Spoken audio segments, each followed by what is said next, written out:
the only one who knows how to get past Fluffy, aren't you, Hagrid?" said Harry anxiously.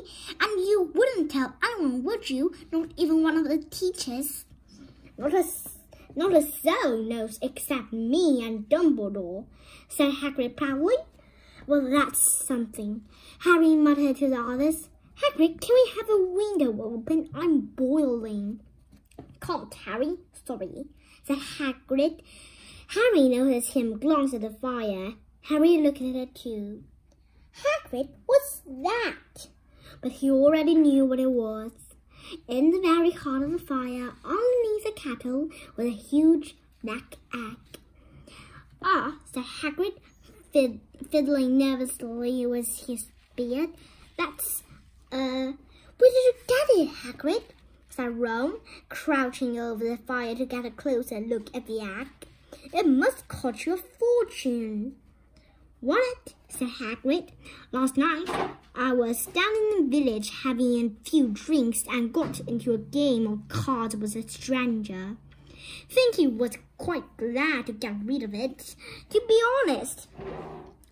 "But what are you going to do with it when it's hatched?" said Hermione. "Well, I've been doing some reading," said Hagrid, pulling a large book from under his pillow. "Got this out of the library. Dragon breeding for pleasure and profit. It's a bit out of date, of course, but it's all in here. Keep the egg in the fire, cause their mothers brag on them, see? And when it hatches, feed it on a bucket of brandy mixed with chicken blood every half hour. And see here, now to recognize different eggs, what I got there's a Norwegian Ridgeback. They're red then." He looked very pleased with himself, but Hermione didn't. "Hagrid, you live in a wooden house," she said. But Hagrid wasn't listening. He was humming merrily as he stroked the fire. So now they had something else to worry about. What might happen to Hagrid if anyone found out he was hiding an illegal dragon in his hut? "Wonder what it's like to have a peaceful life," Ron sighed as evening after evening they struggled through all the extra homework they were getting. Hermione had now started making revision timetables for Harry and Ron too. It was driving them mad. Then, when breakfast time, Hedwig brought Harry another note from Hagrid. He had written only 2 words. "It's hatched."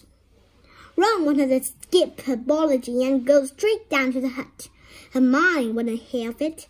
"Hermione, how many times in our lives are we going to see a dragon hatching? We've got lessons. We'll get into trouble, and that's nothing to what Hagrid's going to be and when someone finds out what he's doing." "Shut up," Harry whispered. Malfoy was only a few feet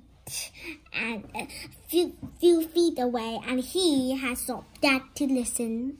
How much had he heard? Harry didn't like the look on Malfoy's face at all. Ron and Hermione argued all the way to herbology, but in the end, Hermione agreed to run down to Hagrid's with the other 2 during morning break. When the bell sounded from the castle at the end of their lesson, the 3 of them dropped their trousers at once and hurried through the grounds to the edge of the forest. Hagrid greeted them looking flushed and excited. "It's nearly out," he ushered them inside. The egg was lying on the table. There were deep cracks in it. Something was moving inside. A funny clicking noise was coming from it. They all drew their chairs up to the table and watched with bated breath. All at once, there was a scraping noise, and the egg split open. The baby dragon flopped onto the table. It wasn't exactly pretty. Harry thought it looked like a crumpled black umbrella. Its spiny wings were huge compared to its skinny jet body, and it had a long snout with wide nostrils. And it had a stubs of horns and bulging orange eyes. It sneezed. A couple of sparks flew out of its snout. "Isn't he beautiful?" Hagrid murmured. He reached out a hand to stroke the dragon's head. He snapped at his fingers, showing pointed fangs. "Bless him! Look, he knows his mummy," said Hagrid. "Hagrid," said Hermione, "how far does the Norwegian Ridgeback grow exactly?" Hagrid was about to answer when the colour suddenly drained from his face. He leapt to his feet and ran to the window. "What's the matter?" Someone was looking through the gap in the curtains. It's a kid. He's running back up to the school."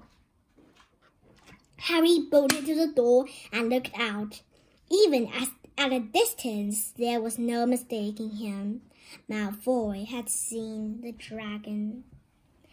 Something about the smile lurking on Malfoy's face during the next week made Harry, Ron, and Hermione very nervous. They spent most of their free time in Hagrid's stocking hut, trying to reason with him. "Just let him go," Harry urged. "Set him free." "I can't," said Hagrid. "He's too little. He'd die." They looked at the dragon. It had grown 3 times in length in just a week. Smoke kept falling out of his nostrils. Hagrid hadn't been doing his gamekeeping duties because the dragon was keeping him so busy. There were empty brandy bottles and chicken feathers all over the floor. "I've decided to call him Norbert," said Hagrid, looking at the dragon with misty eyes. "He really knows me now. Watch. Norbert, where's Mummy?" "He's lost his marbles," Ron muttered in Harry's ear. "Hagrid," said Harry loudly, "give it a fortnight and Norbert's going to be as long as your house. Malfoy could go to Dumbledore at any moment." Hagrid bit his lip. I know I can't keep him forever, but I can't just dump him. I can't." Harry suddenly turned to Ron. "Charlie," he said. "You're losing it too," said Ron. "I'm Ron, remember?" "No, Charlie, your brother, Charlie. In Romania, studying dragons. We could send Norbert to him. Charlie can take care of him and then put him back in the wild." "Brilliant," said Ron. "How about it, Hagrid?" And in the end, Hagrid agreed that they could send an owl to Charlie to ask him. The following week dragged by. Wednesday night found Hermione and Harry sitting alone in the common room, long after everyone else had gone to bed. The clock on the wall had just chimed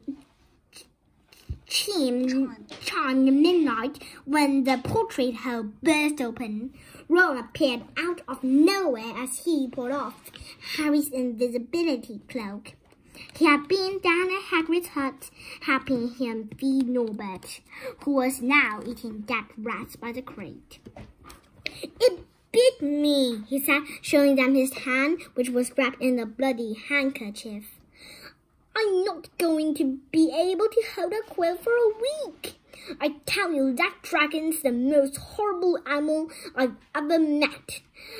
But the way Hagrid goes on about it, you'd think it was a fluffy little bunny rabbit. "When it bit me, he told me off for finding it. And when I left, he was singing it a lullaby."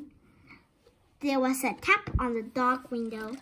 "It's Hedwig," said Harry, hurrying to let her in. "She'll have Charlie's answer." The 3 of them put their heads together to read the note.